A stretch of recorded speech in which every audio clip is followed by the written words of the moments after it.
Ever wonder why some people seem to effortlessly build wealth while others struggle just to get by? It's not always about luck, a high-paying job, or a brilliant business idea. More often than not, the secret lies in something much simpler and more powerful.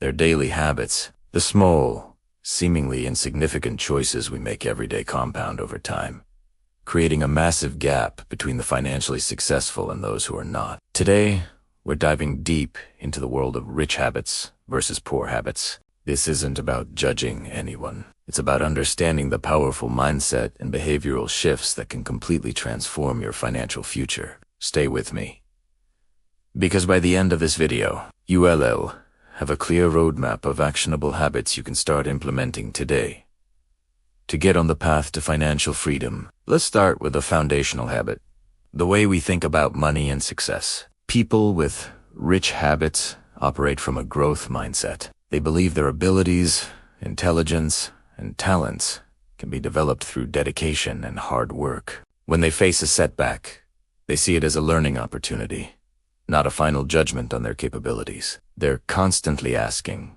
"What can I learn from this?" Or "How can I do this better next time?" This mindset fuels their persistence and resilience. In contrast, a poor habit is operating from a fixed mindset.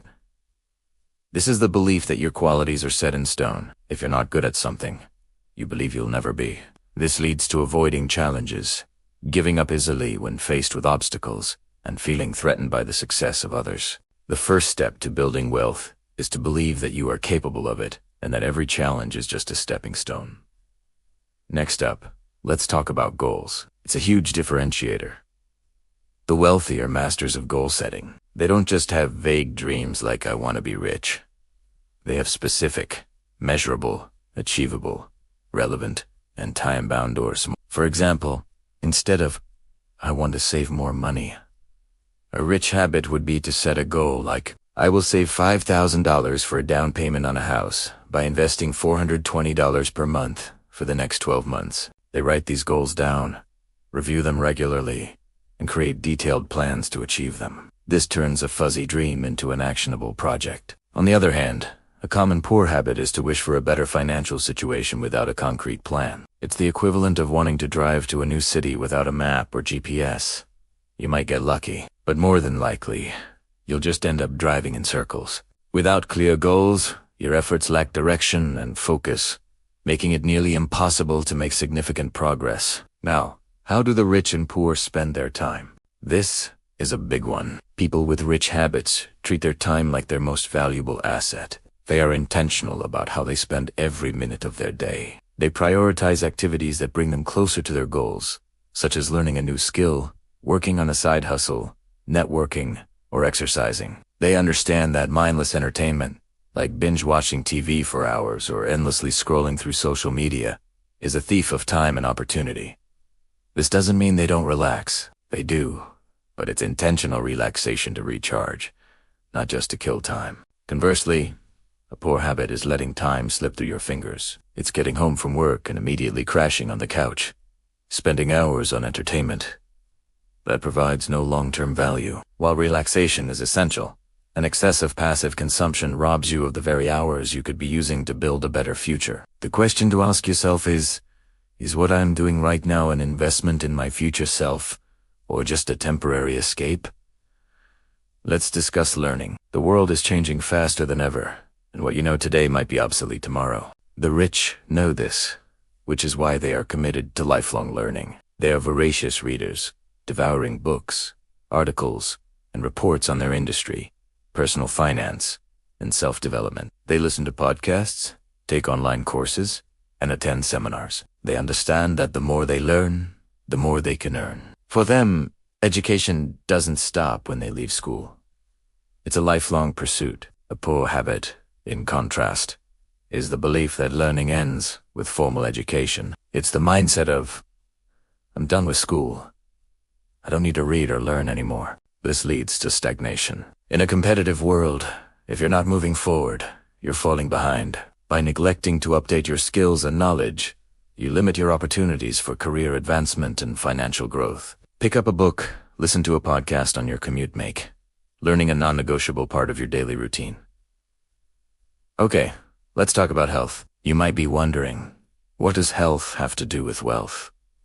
Everything. The wealthy understand that their body is the engine that drives their success. They make their physical and mental health a top priority. This means regular exercise, a balanced diet, and getting enough sleep. When you feel good physically, you have more energy, more focus, and more mental clarity to tackle your goals. You're more productive, you make better decisions, and you have the stamina to handle the pressures of building a business or climbing the corporate ladder. A poor habit is to neglect your health, eating junk food, leading a sedentary lifestyle, and skimping on sleep might seem like minor issues, but they have a massive cumulative effect. Poor health leads to low energy, brain fog, and increased stress. It can also lead to expensive medical bills down the line, which can completely derail your financial plans. Remember, health is wealth. You can't enjoy your money if you're not healthy enough to do so. Another key difference lies in who you spend your time with. There is a famous saying,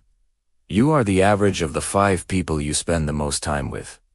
The rich understand this deeply. They actively seek out and build relationships with other successful, positive, and driven individuals. They find mentors who can guide them and surround themselves with a network that inspires and challenges them to be better. These relationships open doors to new opportunities, provide valuable advice, and create a supportive environment for growth. A poor habit is to surround yourself with negative or unmotivated people. If your social circle is constantly complaining, making poor choices, and discouraging your ambitions, their mindset will inevitably rub off on you. It's incredibly difficult to maintain a positive, forward-thinking attitude when you're surrounded by negativity. It's crucial to audit your social circle. Are the people around you lifting you up or dragging you down? Let's get into the nitty-gritty of money management. The rich have a proactive relationship with their money. They live below their means, meaning they spend less than they earn. This isn't about being cheap. It's about being intentional. They create a budget and stick to it. Most importantly, they have a pay-yourself-first mentality. The moment they get paid, a portion of that money is automatically transferred to their savings and investment accounts before they even have a chance to spend it. They make their money work for them by investing in assets like stocks, real estate, and businesses that generate passive income. A poor habit is to live paycheck to paycheck. Or even worse, to live on credit. It's the habit of spending money first and then seeing if there's anything left to save, which there usually isn't. This reactive approach to money creates a perpetual cycle of debt and financial stress. The key shift is to make saving and investing an automatic, non-negotiable priority. Finally, let's talk about taking responsibility. People with rich habits have a high sense of personal responsibility. They believe they are in the driver's seat of their life. When things go wrong, they don't blame the economy, their boss, or their circumstances. Instead, they look inward and ask, what could I have done differently? What's my role in this? And how can I fix it? This ownership mindset empowers them to find solutions and take control of their destiny. In contrast, a poor habit is to adopt a victim mentality. It's the tendency to blame external factors for your lack of success. I can't get ahead because the system is rigged, or it's not my fault. I just have bad luck.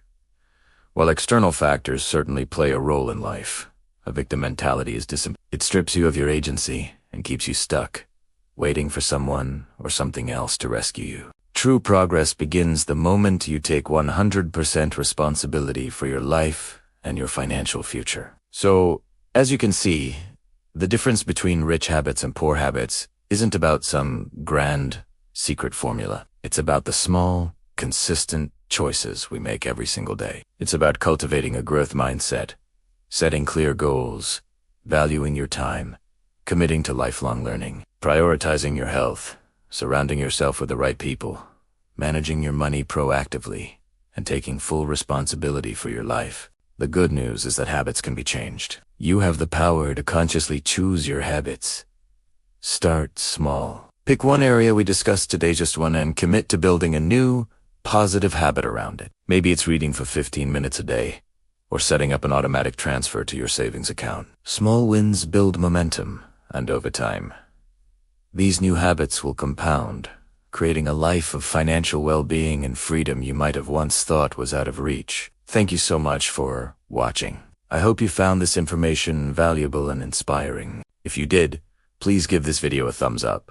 And don't forget to subscribe to the channel for more content on building wealth and living your best life. I'd love to hear from you in the comments below. What S1 rich habit you are going to start implementing today? Thanks again, and I'll see you in the next video.